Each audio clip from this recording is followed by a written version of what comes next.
Out Jumbo, everyone. My name is Sharonica. I'll be your safari guide on our trip through the Harambe Wildlife Reserve.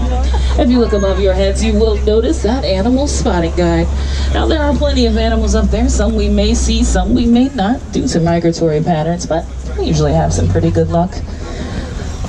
Now, our first stop will be the Little Aturi Forest. Lots of animals in the forest do like to use it as camouflage. Hiding behind its thick brush makes it a little easier to hide from predators in the wild. Well, they don't have any here, so hopefully we'll get to see some.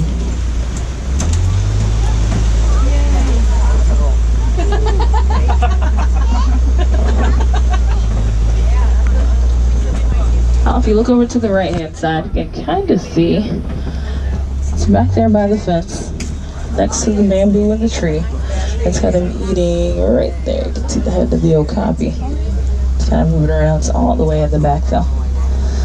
Now, if you can't really see the entire okapi, it's on the animal spotting guide above your head. You'll notice those white stripes that are kind of like a zebra. Now, they're actually not related to the zebra. They're the only known living relative of the giraffe. And we know that because of the long prehensile tongue that it uses to grab those leaves off the trees. They also only have 7 vertebrae in their neck, just like giraffe and just like us. Now, it looks like we'll head on around the watering hole. Not seeing much here. A couple of rocks, logs, trees. Now, a lot of these animals in the Little Aturi Forest have white stripes on their bodies. So if you look to the right, you'll find all the way on the top of the hill some greater kudu, beige-colored animals. They hide pretty well. There's one laying down right up here. Now, the greater kudu being one of the larger of the forest antelopes, standing about 55 inches tall at the shoulder. Now, those were female because they don't have any horns, only the male greater kudu do. Now, if you look to the left, you'll find on top of the hill there some bongo, cinnamon-colored animals. Bongo are known as the ghost of the forest, for they are rarely seen. Well, except for right now, of course. Now, sadly, out in the wild, there are less than 100 bongo left. So hopefully, due to conservation efforts, we can save them and increase that number pretty soon. But headed out of the Little Aturi Forest, we'll head into the Safi River. In the Safi River, we may find animals like the hippo and maybe even the Nile crocodile. Now, the male hippo can weigh over 5,000 pounds, and the babies at birth, well, they can weigh around 85 pounds. It's a pretty big baby. Looks like there are a couple down there to the right, but we'll head on around and see if we can get a better look at some.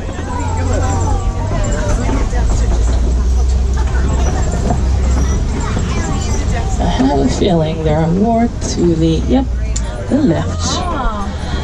Now, that is a group of hippos. In a group of hippos, it's called a bloat. That's right, the bloat's afloat. Now, contrary to popular belief, hippos do not like to eat marbles. They eat vegetation, about 80 to 90 pounds a day. Now, those big white birds that you see over on the island are pink-backed pelican, getting their name from the coloration their back turns during mating season. It's like a couple of them swimming here. Don't want to get their wings wet. You can put them in the water, but it's okay, guys. They're like, no, can't, gotta keep them up. Oh, okay, well, we'll see you guys later.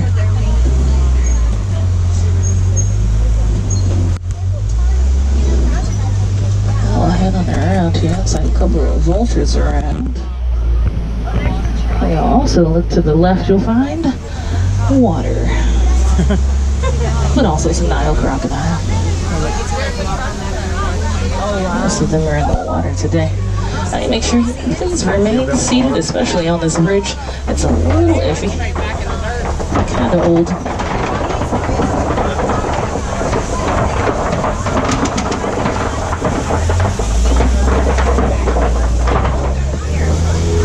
Now, the average length for a Nile crocodile is about 18 feet long. They can also weigh upwards of 500 pounds. Now, sometimes we see them with their mouths open. They do that to help regulate their body temperature, allowing the cool air to flow in and out. Now, they don't really move around much. They kind of stay in the same spot, unless there's food around. Well, food is a pretty good motivator, so I understand that. Now we'll head off into the savannah, which is a completely different ecosystem. So we may find animals like giraffe, different types of antelope, maybe even some elephants or lions if we're lucky.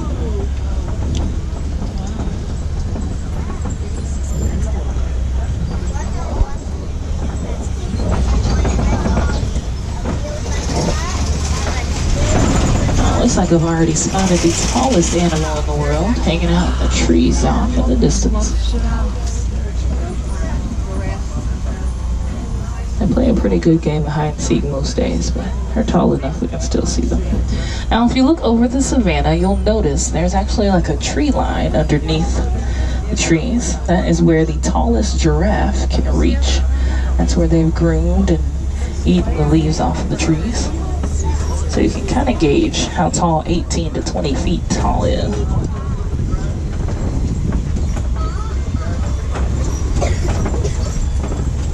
Looks like I also see a couple of different animals out there, but we'll get a little closer and then we'll talk about them.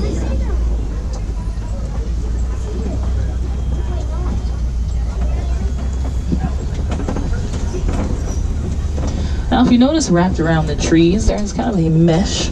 Now we do that because we like our trees just as much as we like our giraffe. And if the giraffe can have it their way, they would pretty much eat any part of the tree as a snack. I think they're pretty content with the moss and the leaves at the top though. They don't really mess with the bark. Now you can also look to the right, you'll see the baby giraffe right in between those trees there sitting down.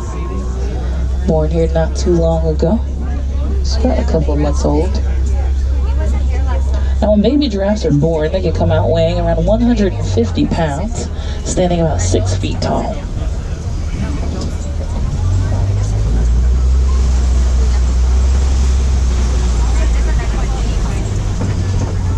Now if you look to the left, kind of on top of that hill, taking a nice snooze, you'll find some African wild dog. So if you look to the left and back, they're sleeping pretty good. Those African wild dog are also known as the painted dog because of the color and pattern of their fur. You can kind of see them a little better here. Oh my goodness. Get a pretty good look at this giraffe as well. There's one hanging out on the left-hand side coming up. There's also some sable antelope back there. Sable antelope are the symbol of the Harambe Wildlife Reserve. Now if you take a look at that giraffe to the left, it's like they're having a good snack. Giraffes pretty much eat all day long. So much so that they don't really have time to sleep much. They only sleep 30 minutes a day. Yeah, 30 whole minutes. It's never really 30 consecutive minutes though. They're all split up into about 30-second micro naps. They sleep standing up or sitting down, but hardly ever laying down. Now on either side of the truck, you'll notice those really big mounds. Those are termite mounds. Termites will create those mounds using their saliva as well as dirt and dung. They're about as hard as cement since they bake out in the sun all day. So some animals, like the giraffe, will use them as scratching posts.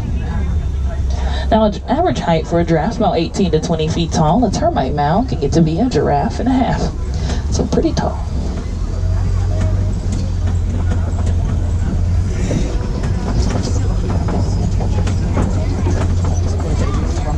Now, if you look at a giraffe's pattern, these are Maasai giraffe, and we know that because they have rough, jagged patterns on their body. Unlike the reticulated giraffe that has a more smooth, well-rounded pattern. We also notice the color, the difference. The darker giraffes tend to be males, the lighter ones are usually females. Now check out that tongue over to the right. Yep.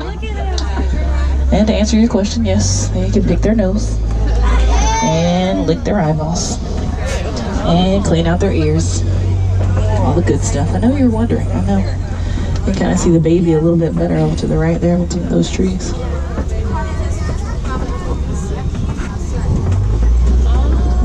Now, a giraffe's tongue is about 16 to 18 inches long, about the same size as your forearm if you held it all the way out in front of you.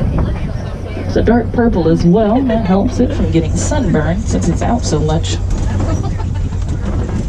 Now over to the left-hand side, you'll see some Ankole cattle, also known as the Watusi cattle, named after the tribe that first domesticated them.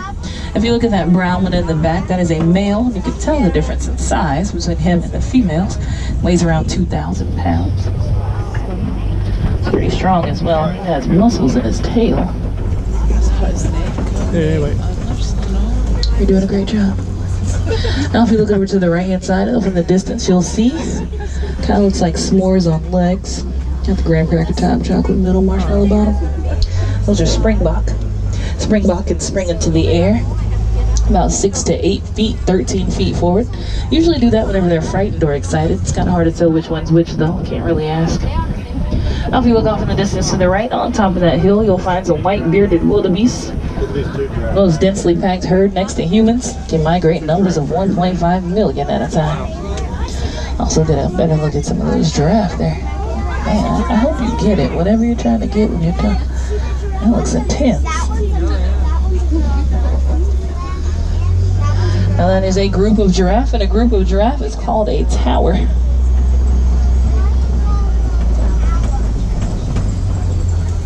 I'm gonna say it's because they're tall like a tower. That's my best guess. I could be wrong. I could be wrong.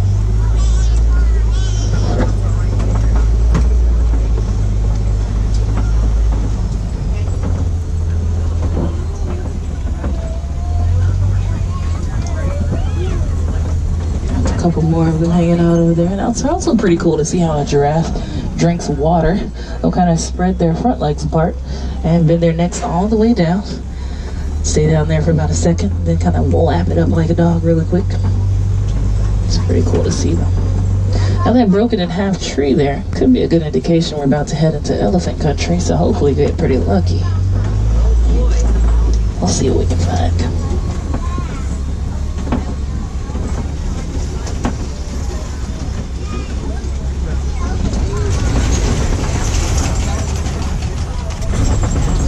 No elephants just yet, but if you look to your left, coming up, you'll see the largest monkey in the world being the mandrill. Male mandrill weighing in at about 100 pounds. Hanging out in the trees there, down below. One of our mama mandrills just had a baby not too long ago. Maybe swinging around there. Wow, baby. See the bright blue and red coloration on their backs and bottoms. Also elephants over to the right hand side. Off in the distance there. I know they're large, but they sneak up on you. Now those do appear to be males because they're hanging out by themselves. The females stay around the babies and the young until they're about 13 to 15 years old, which is a lot longer than baby hippos. Baby hippos are considered adults when they reach the ages of 2 and 3. Definitely can't go that way though. Now you may have also noticed that nice watering hole that they have back there. Now sometimes when it gets a little bit too hot out or during a nice rain, elephants like to go down, play in the water. Whenever they come out, they'll throw dirt or mud onto their backs and bodies as a natural sunblock, having that extra layer of protection from the sun. Now I did forget about this bridge. I never really liked taking it. It's kind of old and cranky. Been here since we've opened. Looks like still has some duct tape on it, but I think we'll make it. We'll go poli-poli, which in Swahili means very slow. Yeah, it's still old and cranky, but we're about halfway across, so I think we'll be over. Wait a minute. Oh, lean to your right, folks. Lean to your other right, because that was definitely your left. That's okay. Thanks to my awesome driving, we made it, so you're welcome. Now, since we made it through that together, we'll head on around to the red clay pits. Sometimes out in the wild, you'll find elephants kind of digging their tusk into the red clay and eating it as a good source of vitamins and minerals. Now, if you look to the right, you'll actually see some of those tusk marks. Well, we'll head on around and see if we can find any more elephants. Now, a lot of times you may notice how an elephant moves their ears back and forth. Exhibit A to your left. Now they do that because they have very large blood vessels in their ears. That's right, you spotted the baby. Now their ears help keep their bodies cool, cooling down their body temperature. It's kind of like they're walking around with their own personal AC, which must be nice, especially here in Florida, Africa. There's a little one over to the left-hand side. Mom, look at the baby. It's over there doing. So cute.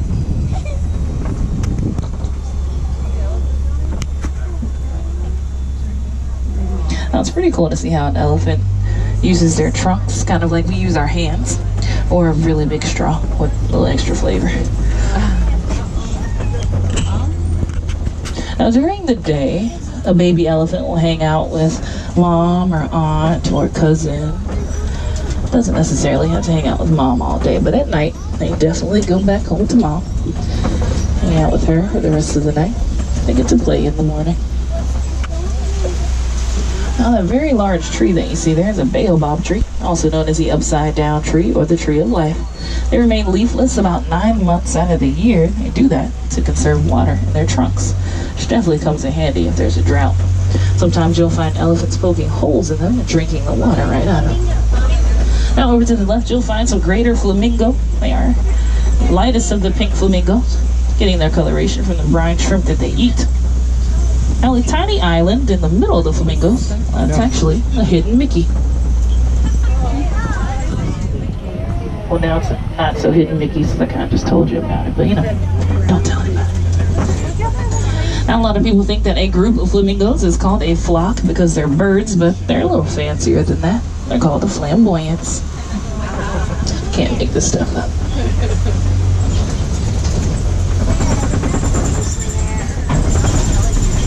Now sadly to the left you'll find a poacher's platform, and lots of these animals are still being poached out in the wild and even on reserves like this one, being poached for their horns, tusks, and some even their fur.